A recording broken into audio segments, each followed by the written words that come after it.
Hello, hello, hello. Thank you for joining this episode. If you want to build a world-class network, if you want to grow personally and professionally, Jared Kleiner is your guy. You want to listen to him. He's our guest for this episode, and at age 15, he started his first ever business.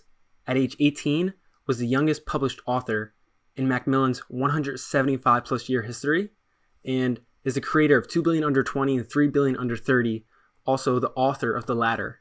He's also the author in 2021 now of How to Build a World-Class Network in Record Time because he's done it. He's actually someone who can speak about it because he's done it. From high performers, CEOs, athletes, entrepreneurs, businessmen, he knows so many people and he's so of service to them. That's why he even created the Meeting of the Minds, where people can come together to learn from the best and the brightest. He loves people's stories. He's very, very value-oriented. And with Meeting of the Minds, they meet quarterly to just discuss everything from personal development to pillars of business, from marketing, operations, and more. He's someone you want to get to know, as many would say is the most connected millennial, but he's someone you want to listen to especially. A TEDx speaker and more. He knows his stuff, so please join us on this episode as we delve deep and open up many parts of Jared's life, but also his learnings.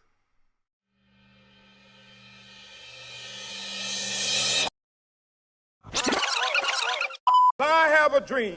It's one small step for man. I am the greatest.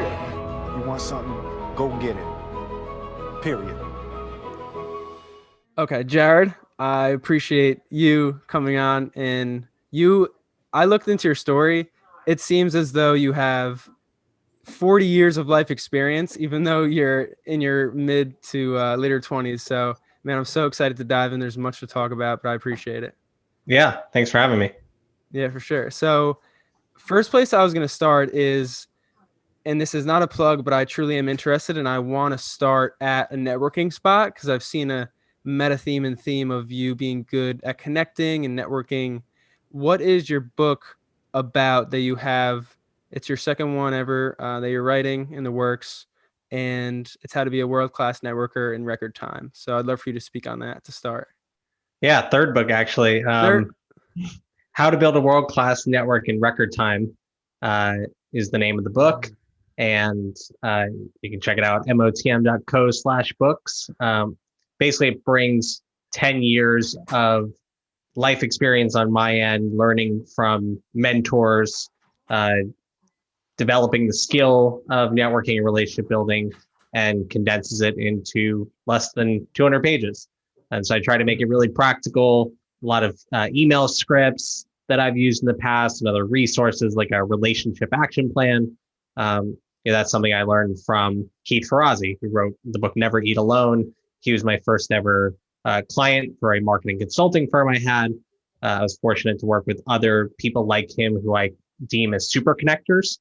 And so in the book, we talk about how to go from not knowing anyone to sort of connecting with yourself, meeting some of those early super connectors, and then how to sort of snowball those relationships into an entire network of people so that you become the super connector and you can accomplish your goals, whether it's starting and growing a business or improving your career or just having a great life. Whatever your goals are, you're going to need other people for it. That's what we're accomplishing with the book. That's amazing. And how long has it taken you to put that together? Because writing a book is no easy thing, but I mean, you've done it 3 times, so you have to have a method to it. This book was a bit of an experiment, to be honest. Probably less than 90 days in total time from idea to publication. However, I don't recommend that. So don't try this at home. I have tried other types of projects in the past. So my first book was traditionally published with a big publisher in New York. That took 2 years to do. My second book was self-published, took a year to make, which was pretty quick. And I became the publisher in the sense that I printed 10,000 hardcover books and hired a lot of people to help me on that and raise money to get that project off the ground, and had to pay my investors back. Well, it wasn't really investment; it was more just loans. But took some loans from friends and paid them back with interest. This one is more of an evergreen project, if you will. So I'm not focused as much on the launch of the book. Instead, I want to actually update this book over time, like you would update an app. And so it's 90 days or less to get from idea to the ebook coming out. And then we'll have a print on demand version of the book, but the goal is also to send updates and add to the content, edit it 6 months from now, a year from now, and onward. I would also have the caveat that a lot of information in the book is from previous intellectual property I have. So I've done a TEDx talk called How to Build a World-Class Network in Record Time. I have an entire online course called Super Connector Secrets, where I go into a lot of this. I keep a weekly email newsletter to entrepreneurs in my network. And so in the newsletter, I've covered some of that. Don't get me wrong, like when you go from that to a book, there's a lot of work to condense it, edit it, reformat. But I did start with, a couple hundred pages and have been editing and reordering since. Got it. That's really cool. I mean, you see the power of the internet at play there. We have all of I know James Clear, he spent a lot of his time sending his first ever newsletters, getting feedback on those newsletters, doing it for years on end, and then formulating that into a book. And now he just surpassed 1 million subscribers on his newsletter. So I see a similar method or approach in that with you. But I was going to ask as well. So going back to the sort of origin story and upbringing, it seemed as though when you were you 15, you had your first startup and you were open about those ambitions, but then you called them failures. Obviously, didn't come to what they wanted to. And then 16, you had another one, and it revolved around connecting people. So what was the upbringing like, and why were you so intrigued with this meta theme of bringing people together? Yeah. I like to say I was born a white dude in the US. So there's a lot of privilege in that. And let's not, kid ourselves. Additionally, I come from an entrepreneurial family. And so I was very lucky that when I was growing up, I could see grandparents, aunts, uncles, other relatives who had started businesses, some of which have and are still successful. And so it wasn't unique to want to get into business for me. It was pretty natural. My parents were not necessarily successful with their ventures. I would consider them entrepreneurial, which growing up I didn't quite understand, and I was sort of angry about that, and didn't want to be the cog in the machine or work for someone else. I saw the struggles that could provide, but growing up I gave them more credit for being entrepreneurial minded, but working for someone else. But nevertheless, I grew up around entrepreneurs. I wasn't entitled to any of the family businesses, which I think is good. And so I wanted to create something of my own. And so when you start a business, you're typically looking at things or problems around you. That's why when I started my first business at 15, it was in the ed tech space. I was trying to create a platform that allowed you to access tutors from around the world via web chat. And that didn't really ever launch. But I went through the motions and started learning what it's like to start a company and what it's like to whiteboard your ideas and how to get other people to consider working with you. And so I do believe that you should get started as young as you can, and that it doesn't really matter until you're a certain age. Until you're, have responsibilities of a partner or a mortgage or things like that, you're kind of in the clear. And you have that ability to take a risk, that leverage too. Yeah. And so, I was really grateful to start young. That led me to send a cold email to someone I read about in Forbes, because when you're starting a business or really pursuing anything in life, you start to get passionate and crazy about it and brainwash yourself. And so I was reading everything I could get my hands on as far as business and entrepreneurship. Came across this article about the most connected man you don't know in Silicon Valley. and how this guy David had hosted these dinner parties, and Tim Ferriss would show up, and Warren Buffett's former pilot shows up, and pro soccer players attend, and PayPal co-founders are there. He like kite surfs on the side, and has had a couple of successful businesses. So like that was really appealing to me. So I reached out, a couple of phone calls later, offered to work unpaid in exchange for his mentorship.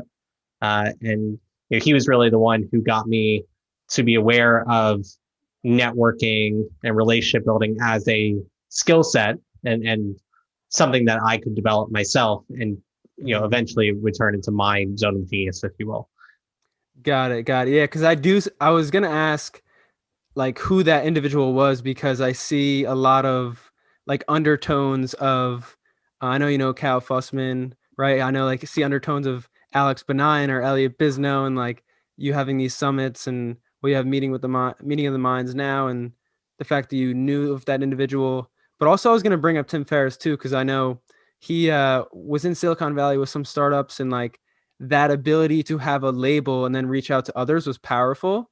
I would love to frack a little bit deeper on like when you reached out to him and how you provided value through, hey, I'll just work for free. Because I feel like that's a great point for people to learn from now who are young, but also if you don't have a label of being in Silicon Valley already, to then get in that door.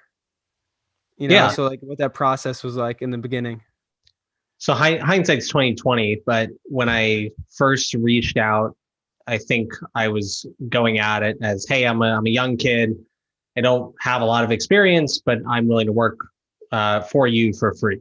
And when you offer to work for someone for free, the bar is really low, actually, because that alone is ambition, and a lot of people will give you a chance, but they're not expecting a lot from it because they're not financially investing in you performing. They're not hiring you as an employee or bringing you on as a consultant, and so it might pierce through the noise, and then if you get a task or you think of something to do, which is even better, then the bar for performance is pretty low. So if you come in, you offer to work for free, and then you exceed expectations, suddenly you have someone's attention and you've provided tangible value.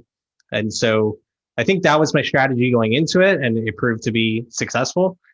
When I started transitioning for going from unpaid intern to an early employee of David's company, which is called 15Five. They're still around today. They're 200 plus employees now, and I was one of the first 10 employees. Wow. So super exciting to see the growth from afar. I left, within 2 years of working there, but when I was transitioning from unpaid intern to early team member, David actually had me do a couple of exercises, which I would put in the connect with yourself category. And so that's sort of the first part of the new book, is connecting with yourself before you ever think about cold emailing someone or building this network. How is the relationship that you have with yourself, and this self-awareness, the intentionality, those sort of things. And so what David had me do is he had me do a couple of exercises.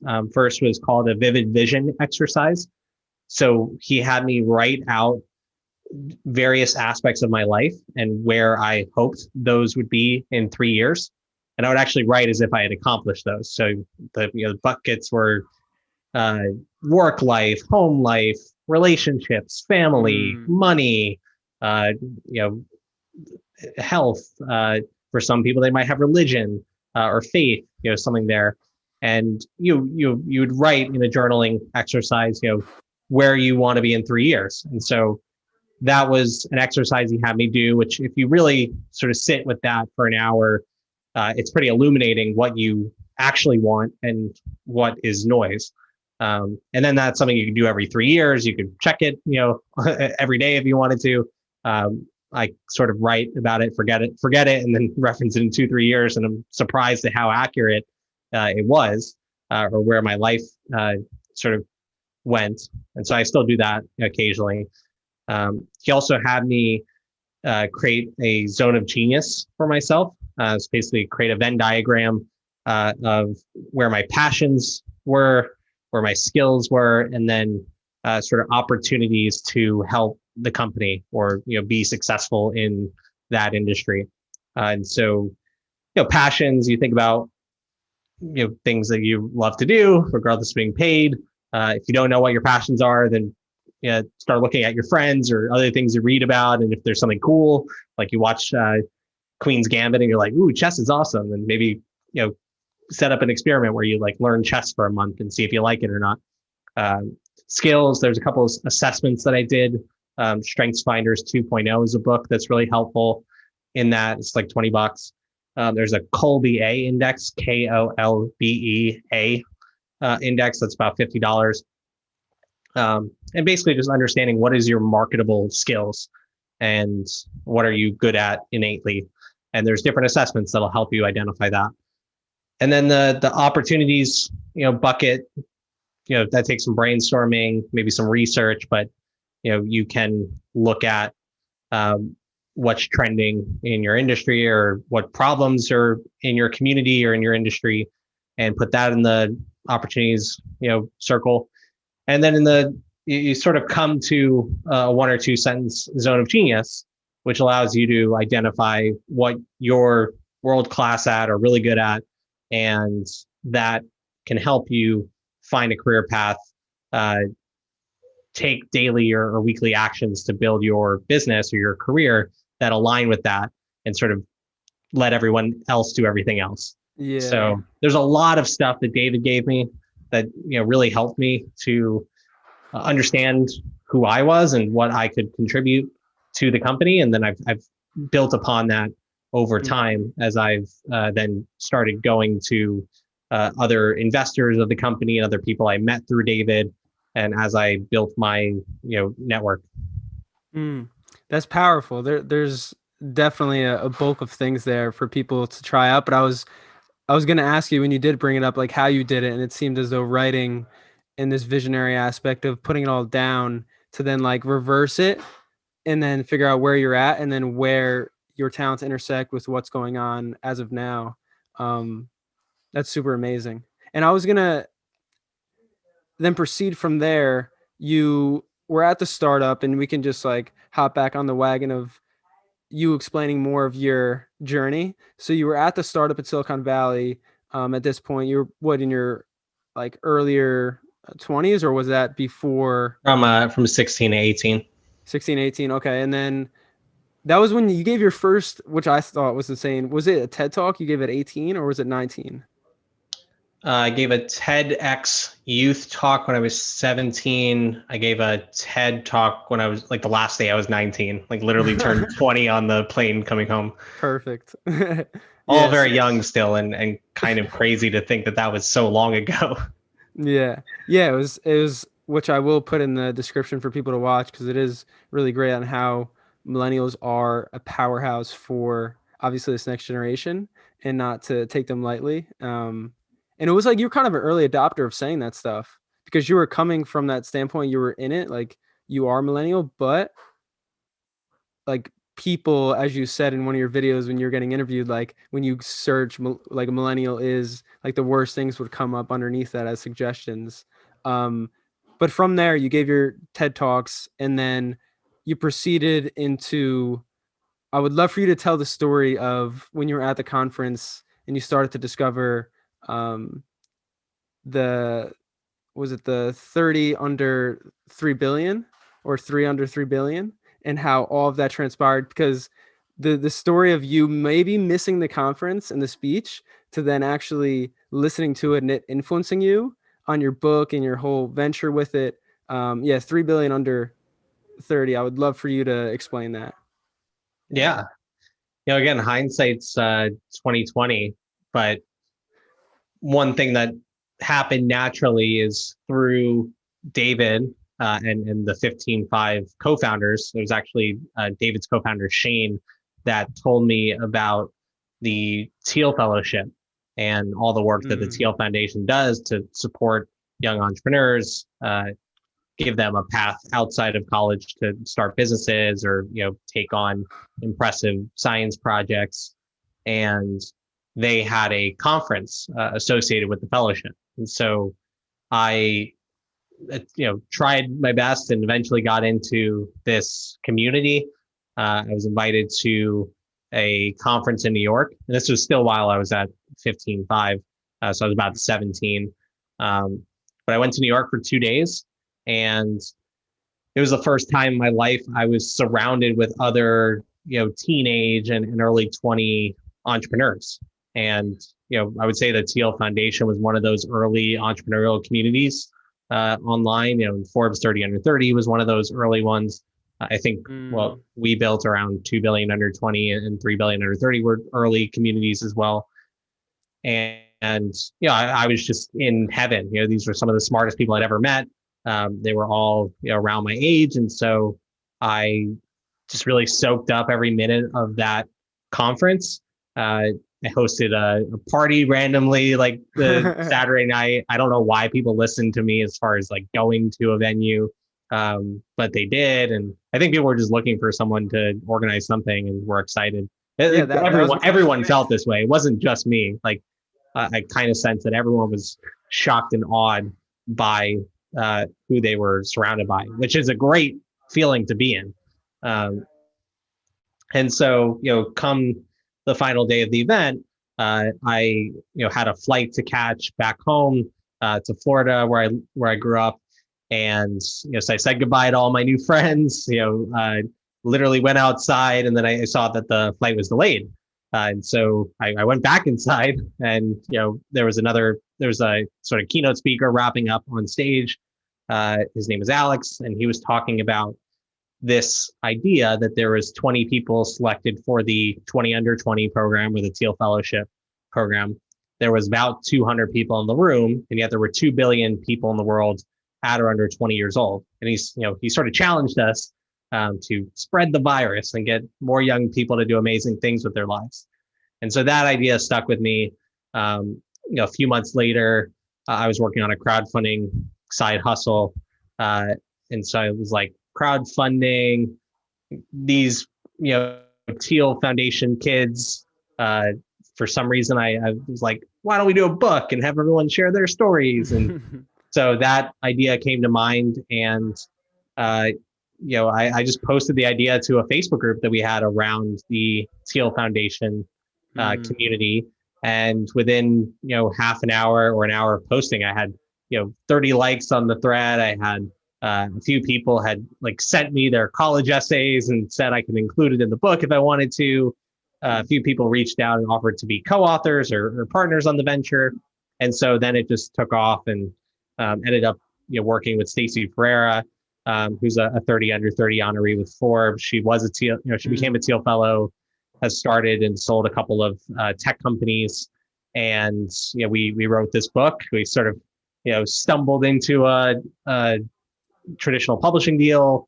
Was learning, which is I must say, I mean, humbly, it's like for you to you can't gloss over that you were the youngest of the McAllister Publishing Group, right, to be an author for them, which is insane. I mean, yeah, definitely great things. Yeah, definitely one of the youngest. I don't know if I could specifically point to the youngest published business author, but it was like, if you're a teenager writing a business book, you probably have to be one of the younger people.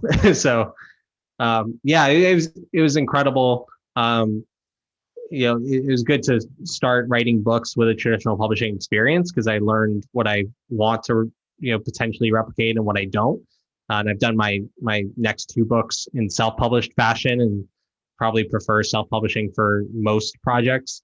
Doesn't mean I won't go back to traditional publishing. But yeah, just it's funny how I had this startup experience. Then I took this speaker, author, consultant turn. Eventually, I'm going back into the startup world.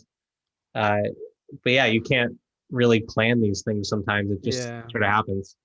Yeah, I actually was gonna pull this quote up somewhere else, but it fits here, and then I was gonna ask another question there.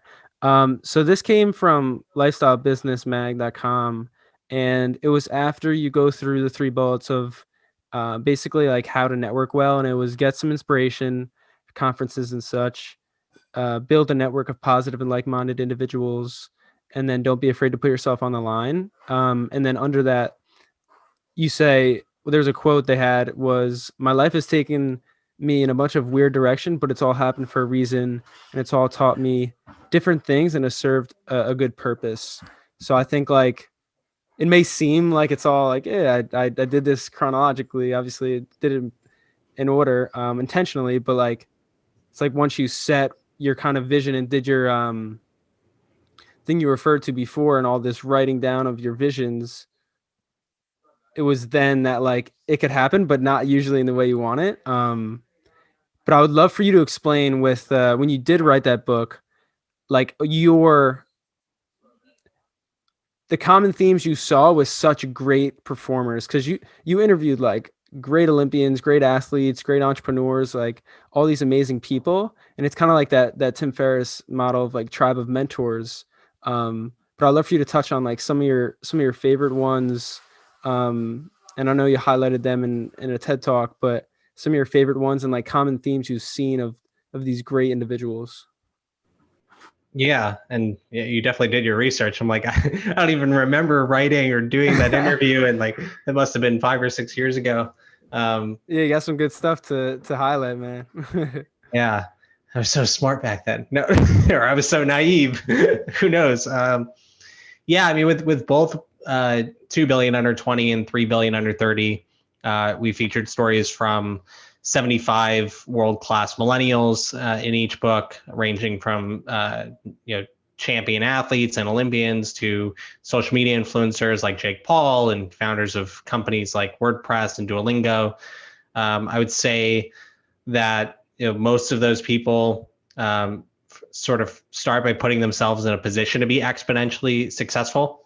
And if I backtrack a second, I think the illuminating part of those books was that they were all young and yet very accomplished. And accomplished could mean a lot of things. It could mean made a lot of money or started a massive company. They reached the pinnacle of their career already, or they've just impacted a lot of people in a positive way, started a movement or a nonprofit. So everyone has their own definition of success. But these people were definitely successful. They were young, and so they didn't have a lot of time to had been successful, which I thought was the interesting part of that.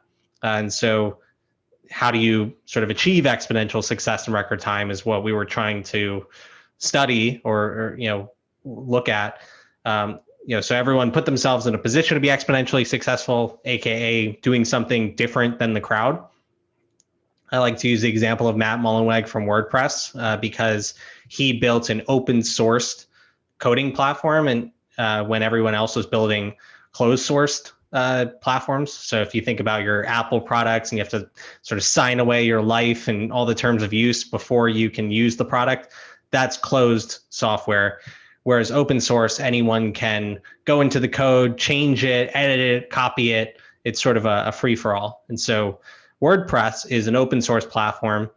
And Matt built the platform, I think with a co-founder, over 6 months or so. And if it was successful, it was, it's because it was different than everything else and better.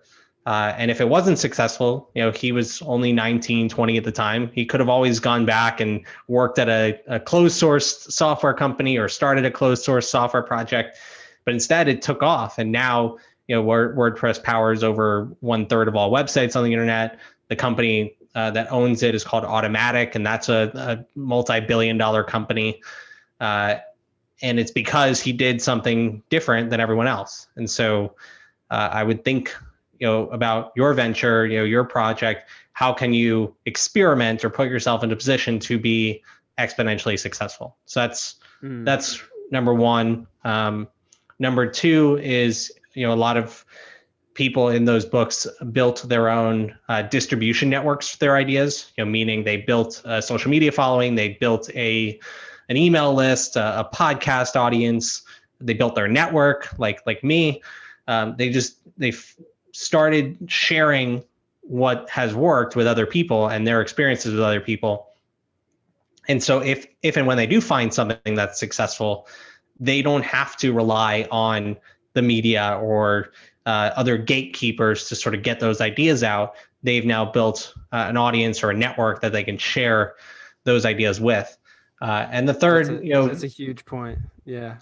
yeah, and the third thing is, that we found is a lot of them out collaborated the competition, and so think of social media influencers sort of collabing with each other, or two popular podcast hosts interviewing each other and promoting their stuff. There's definitely a sense of collaboration and community that comes from top performers, and so I think that's where mastermind groups even come into play. That's where starting new communities and businesses come into play. If you're sort of hoarding your ideas and asking everyone to sign NDAs, you're not really going to get that far. Whereas if you're putting a diverse group of people around you, they're going to offer you resources. They're going to make helpful introductions. They're going to improve the way you think and bring new ideas to the table.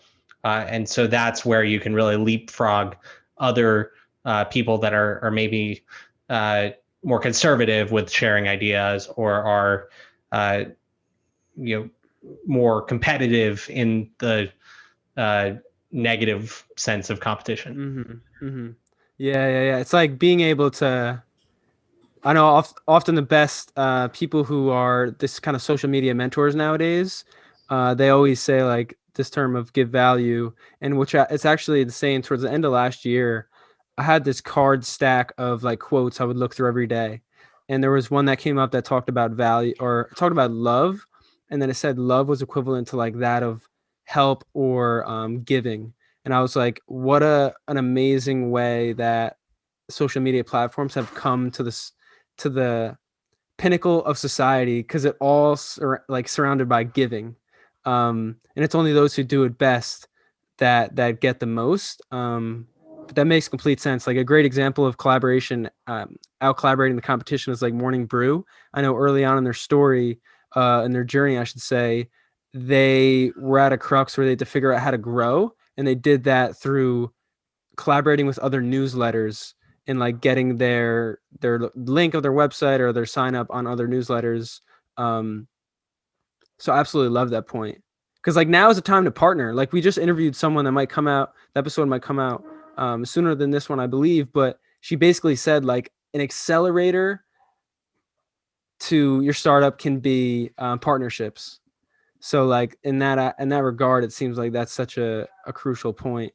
Yeah.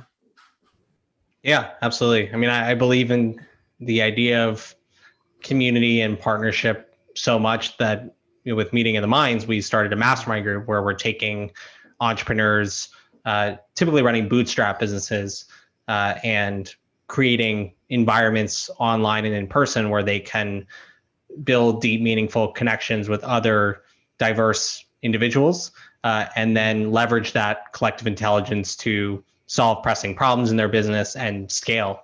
And so it's a really fun business to run, but it's rooted in this sense of out collaborating the competition.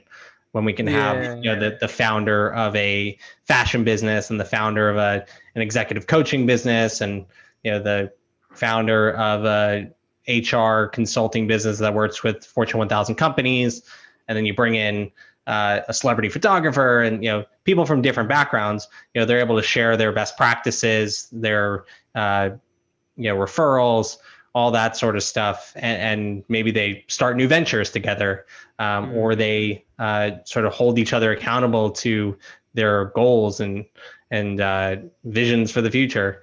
And I think there's a real power in that. You could argue that that's why Y Combinator has been so successful in spinning out companies, or Techstars, things like that. So we're sort of that for bootstrapped small business owners. It's an awesome business to run.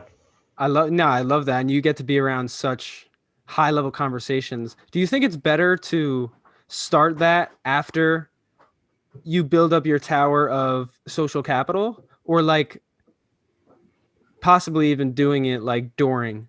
Because it seems like you have this high social net worth, and then thereafter you started Meeting of the Minds, and like you have these trips that you do. Obviously the one in Bermuda is coming up the end of February, which I would love to hear more about.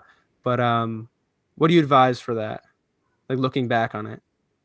Yeah, as far as starting a mastermind group, it definitely Yeah, just like a requires a lot of community in social general. capital.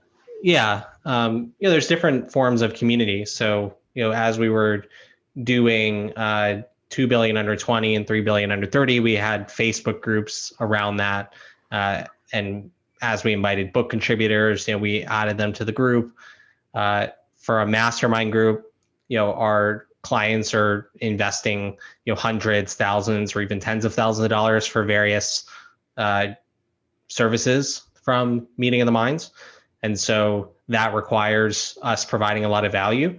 And to run a high-end mastermind group like that, you definitely need to start with social capital. However, if you're building your network, then I 100% recommend, and I'm biased, but I would recommend investing in mastermind groups and attending these various in-person and online events and experiences. Because if you pick the right groups, you can leverage all the social capital that the curator has. And so people coming into Meeting of the Minds, everyone else in our given event or online experience has been someone that I've curated, and then I'm facilitating the interactions. So there's a lot of trust and intimacy that's built. There's a level of expertise that's been established, and then we have the whole alumni network. And so people that get introduced to each other are already 3 steps ahead of if they just met randomly at a conference or on social media. And so that's the power of a mastermind group if you have a good curator. And so, if you're building your network, I think one of the best and fastest ways to do it is to join mastermind groups. To actually start a mastermind business, I wouldn't recommend it unless you have built a world-class network in your own community or in your own industry. Definitely a fun business to run, though. Yeah, no, I can imagine. I mean, I've been a part of some groups like that before, and it's just so powerful. When you ask for something and like people are willing and positively enforcing, okay, I'll do this for you, do that for you. It's like it's just so liberating to have so much giving. But I would love for you to like give some space and a floor to you to speak about the Bermuda trip in the end of February. Yeah, so Meeting of the Minds is an annual membership community. We like to work with entrepreneurs over the course of a year. We have quarterly summits that we do in cool places like Atlanta, where I'm based, and Napa and Bermuda. And then we have monthly deep dives, which are 2-day experiences that we hold via Zoom. And they're typically content focused. So we'll do a marketing and business development deep dive. We'll do a thought leadership deep dive. We'll do a business operations, cash flow management, time management sort of deep dive. And we cycle through those once a quarter. And then each quarter we meet in a cool place and hang out in person. And so, with our still being in this pandemic, we have had a relationship with the government of Bermuda for the last few years, and they have done much better to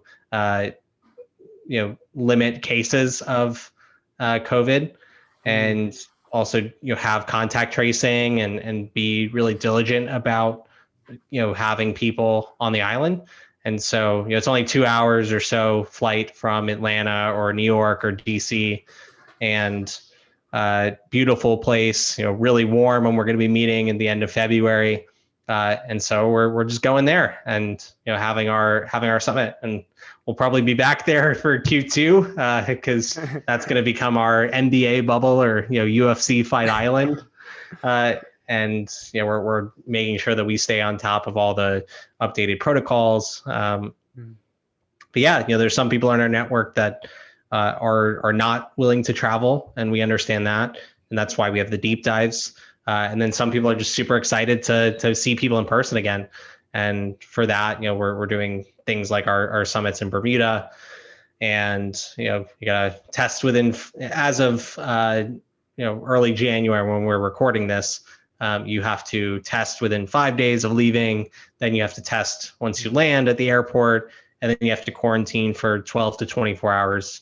But that's not bad. And then once you do that, you can play around in Bermuda and be around awesome entrepreneurs. So That's much better than going to like Canada and it's a 14-day quarantine or other or meeting and not being safe. I don't want to do that either. So Yeah, Bermuda and it it's, is. and it's constantly cold there. I mean, not a bad spot to be in Bermuda where it's beautiful. Yeah. Yeah. What made you choose Bermuda? Is it just like the spot and the relationship with the government? Yeah, back in 2017, when 3 Billion Under 30 was coming out, one of our book contributors was working for Bacardi at the time. And she was the chief next gen officer at Bacardi, which is a really cool title and Oh, role. I did see that article. She's the entrepreneur, right? Yeah, I wrote about her when I Yeah, I used remember to that in Forbes. I used to write at Forbes, and so yeah, she Bacardi bought a few hundred copies of my last book, and I went and spoke. Had a great sort of touristy experience after I did my work, and a few months or maybe a year went by, and then I came back to Bermuda as a tourist, really, to run a marathon, and when I came back the second time, I was asked to speak at a nonprofit the day after the race, and then that turned into press coverage, and it became a bigger deal because Bermuda is so small. There's like only 2 or 3 media outlets, and it's just a very tight knit community, and so that was the same month that we started Meeting in the Minds.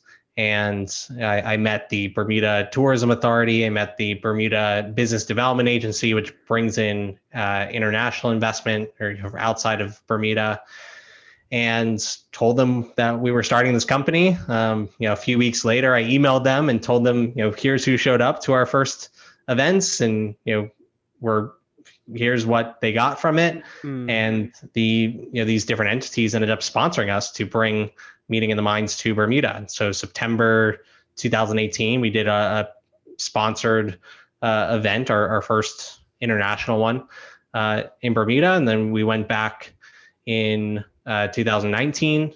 And then 2020, we skipped for obvious reasons. And, we were going back. And, I've still, kept in touch with a lot of friends there. I've visited Bermuda probably once a quarter since 2018. So I've been there, 13 or so times. Yeah. Now you just got to get a place there. Yeah. I need a passport. Yeah. One thing that came to mind, just like a pivot real quick, is I know you interview people, and like one thing is actually cool when I was looking into 3 billion under 30, 2 billion under 20, and like all the stuff you did for even your YouTube channel with interviewing people. What is your favorite question to ask like a mentor or like a possible person you want to look up to? Because you've been under some really phenomenal people. But I feel like sometimes it's not what you say, but like how you say it. So I would love for you to talk on that point, and maybe someone who's listening who's a little bit younger can take away from that and like hone it into their approach. Yeah, on what you just said, I think it's how you ask questions, not necessarily what you ask. So I like to ask a lot of open-ended questions. I like to ask things that I know or think the other person would be interested in, or that allow me to just learn more about the other person. And Cal talks about this. You mentioned Cal Fussman. He talks about aiming for the heart. Then you may know what he says. I think it's like aim for the heart, work your way up to the head, and then you come back to the soul, something like that. He would speak like that. Yeah. So he would always ask, like, tell me what you learned from your mother or father, or questions that really reveal the nature of someone. And so I just like to ask a lot of open-ended questions. I hate talking about the weather or small talk. If you're at an event or you're at something like Meeting in the Minds, I typically would introduce myself, say, hi, I'm Jared. And then I would ask, like, how do you know so-and-so? Or typically like the organizer of the event. So that's a really good way to, leverage the trust that everyone has with the organizer of an event or a party. You can ask like, what are you working on, or what are you most excited about, or anything that sort of puts the onus on them. I don't normally talk as much in a two-way conversation like this. I try and reverse it and do what you're doing to me, which is, ask a question and shut up, and then ask a question and shut up, because you learn a lot more about the other person when you do that. But obviously, this is an interview, and yeah. That's even a good point in that, and just like the ability, like you said, to ask an open-ended question and then just sit back and listen. I like the story of Lyrical Lemonade founder Cole Bennett when he first got in contact with Rick Rubin and like J. Cole and Eminem and all these people that he thought would be like so like chin or like pinky up type, but they were actually super humble and like had this growth mindset and learner's mindset. And they would ask Cole a question, who was probably 19 at the time, and they were like way older, and they would just listen to his story. And I just thought that was at no age is it wrong to do that and like mimic that. So that is powerful. But I seriously did look through the YouTube channel. I really did enjoy like all of the format you had with like share a story. And like the people you did interview. But besides that, I was going to ask, in this ensuing year, as you said once before in this discussion, hindsight is 2020. Like, what is something you also changed your mind on, or like really, like maybe it crystallized your view on something even more? Because I always say like this year taught at least every person one thing. For me, whether it be something with financials, or for someone else, something with their spirituality. But for you, what was that? Excuse me. Yeah, I would say two themes are coming up. One is I'm really working on my health. I have yo-yoed in weight my entire life up until 2017 when I started training for that marathon. I'm still not perfect though, and health is so much more than your weight too. And so thankfully I don't have mental health concerns, but for a lot of people right now that's something that is coming up. But even if you're good, quote unquote, there's work to be done, maybe in more journaling or more mindfulness exercises, more gratitude, and so I definitely have some work there. On the exercise front, I would like to get back to running further distances. I did 2 ultra marathons in 2019. Sorry, I did two 50K races, which are 31 miles. And then I was hoping to do one in 2020. Had signed up for a couple races, but the obvious happened. So, I want to get back to doing another race. Been working through like some back pain, since about June. But really that's just like uncovered all these lifestyle habits that even in my early and mid 20s, like I with the way we sit and work at desks and things like that, I'm trying to fix a lot of the lifestyle setups so I can be healthier long term. And all that drives performance. I think I am in a good place where I feel pretty focused on, high leverage work and projects I really love, and, companies that I really enjoy. But it's increasingly demanding, which is a good thing. It means I'm growing, but I need to bring my A game to every day. And so maybe in previous years, I could get away with less than stellar diet or not exercising as much.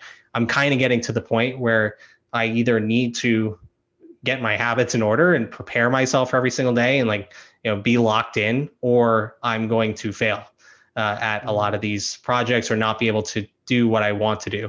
So that's something I'm really working on right now. And then comes. I would love to, excuse me. Thank you. I appreciate it. Cause I was literally going to ask, what you do on the day to day. Because for like, if someone were looking at Mr. Beast, they would want to know what is the method behind such a affluent, like highly adept in his craft creative. They always want to know what's behind the person. So for you, like on the apex of this point, like what are those things that you want to instill on the day to day going forward? Yeah, in a perfect world, I'd wake up, I would do some workout or at minimum like stretching. We have a steam room in our building, condo building, which is really awesome.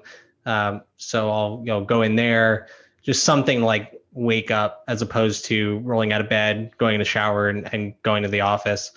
So I ideally will do some sort of movement or even a full on workout. I skip breakfast typically, and then I will take the morning to work on sort of like main thing work. And I put this in my email newsletter. But taking like the first like even an hour or two to work on a book. Now that the book's out, main thing work is either promoting the book or it's fundraising for a new startup venture. And so every morning I should ideally spend 2-3 hours on that main thing work. And then I have like certain themes to certain days. So like Monday afternoons are my team meetings. And so I'll meet with my co-founder of the new venture. I'll meet with the 2 team members that I have in Gainesville, Florida. And then every few weeks I'll meet with some members of Meeting of the Mind, some of our annual members. Try and squeeze in a healthy lunch, like after the main thing stuff, before the afternoon stuff.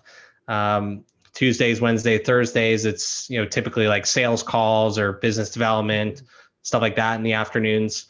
And Fridays, I'll do interviews for my newsletter. I try and schedule interviews like this on Fridays, follow-ups if I've sort of let them fall through the cracks.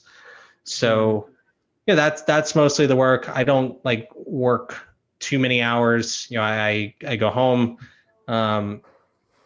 If I didn't do a full workout in the morning, I'll try and work out, in the afternoon, like right before dinner. We got a Peloton, last year, and so that's been fun. Or I'll go for a run. And now I have to add all these like back stretches and sort of like exercises to strengthen my back and core, which like sounds like I'm 65, but like doing stuff like that. I'm still working to do that every day. And try and eat healthy. It's definitely an area to work on. I guess most of my calories would be at dinner. Hang out with my wife, and try and do something fun on the weekends. She works harder than I do, so we really hang out during the weekends and try and have fun. Yeah, and is there like any cool down at the end of the day, or you just like kind of gradually go into the night and go to bed? Yeah, no formal cool down. Okay. I'll watch, like I'm watching Battlestar Galactica right now. My wife is a film producer and like sort of knows every TV show, every movie. So I'm in a fortunate position where like I didn't watch anything, in my teens and early 20s, and so now she's like flabbergasted that I haven't watched certain things, and then she tells me to watch them and I like them because they're classics. So that's fun. And then we'll try and go out to dinner, and do hang out or stay in and watch a movie. It depends on what's going on. Yeah, that's probably like the greatest combination ever. Someone who knows a lot of amazing movies, is in film, and then someone who hasn't watched much. Yeah. And then she tweets about me, and all of her followers are like, what the hell? Or like, why'd you marry him? You should break up. And opposites attract. Good time to use that. I'm like, you got to stop adding me. Yeah. That's awesome. I, to the point of rolling and stretching though, I do it every day. I think it's important to stretch no matter how old you are. It's like so liberating. Like it's like, just a quick hamstring stretch can alleviate a lot of mental stress. Yeah. But yeah, and then yeah, you could add something if you were gonna. Yeah, I mean, there's other things like I have an executive coach that I work with, once or twice a month. On the back thing, I've been going to a chiropractor once a week to work through that. And so, if you need sort of support, then make sure you invest in that. And that's something that we've been pretty adamant on is, we're willing to invest in our health. We probably spend more than the average couple on groceries, and we cook a lot from home. But I mean, to spend more on groceries isn't that crazy, especially if you're not going out. I mean, I hope no one's going out during the pandemic, but even during normal times, it's okay to spend more on groceries and eat healthier. We might do like a massage once a month or something like that. Or the Peloton's, not the cheapest thing in the world, but totally worth it. So I mean, I got to keep doing more on that front, but that's, I guess a learning lesson is whatever that is for you. If it's, make sure to invest in that and put accountability around you. Yeah, 100%. Those are a lot of great points, and like I think throughout this, there's tons of trickled gems. But I really do admire like every part of your journey and like where you're at currently. I think the most important part now is just I always like to ask at the end like what you have in that narrowed down vision of yours, because I always like asking like a bigger dream someone has of and like who you want to aspire to be. So for you, I know you've accomplished so much, but the aspect of goal setting probably never ever stops. So where are you hoping to get to, and like what's the best place people can follow you to support you or follow you on the journey? Yeah, check out Meeting of the Minds at motm.co. And then you can check out the new book at motm.co/books. Meeting of the Minds is a business I'll be running for the next 20, 30, 40, 50 years, sort of as a baseline business. It's really fun getting people I admire to come hang out with me in Napa Valley or Bermuda, and to get paid for that is a dream. And I benefit, just as much as anyone, if not more, from being around really smart people and having those breakthrough ideas, those connections. There's one company that I started, this year that I've been working on since about August 2020 with one of our annual members. And so, 2021, we're, funding that venture, doing a seed round and getting that off the ground. And my hope is that that becomes a model for other ventures over time, so that in 30 years from now, I have all these different companies that I've either spun out from Meeting of the Minds or I've worked on in partnership with other people in my network, sort of like the Richard Branson model. And so that would be the dream, like 30 years from now, to have all these different companies that I get to spin out from the core group. But I don't think it'll be so buttoned up like Virgin, but who knows? And that'll be, I guess, my strategy. Trying to find really smart people, top performing millennials to partner with and invest in. I'm sure we'll be starting a family pretty soon, so there's considerations there. And I want to have my cake and eat it too. I want to be able to be successful in business and also have a great home life. So that's important to me. Be healthy. Yeah, we'll see where it goes. That's easier said than done. So we got our work cut out. Yeah, I mean, you say your sail, but there's definitely gonna be some storms that come, and you got to adjust. As there was a theme of that popped up today. But I love all of that, and I think it's going to be an epitome to like, I think in the next decade or two, to watch someone build something good and also just be happy. I know a lot of people talk about it, but like happiness and fulfillment will be a forefront for many people as things might get isolated, and like depression is a really current topic. So to be able to, like you said, have your cake and eat it too, do well and still be happy is going to be cool to witness. But I'm excited to see the venture. Seriously, it's whatever that comes to be. Yeah, all the best with that. Thank you. Yeah. Yeah. Thanks for having me. Yeah, no, I really appreciate this. I look forward to staying in contact, but some great stuff here. Seriously, I appreciate it. Yeah, anytime. Thank you.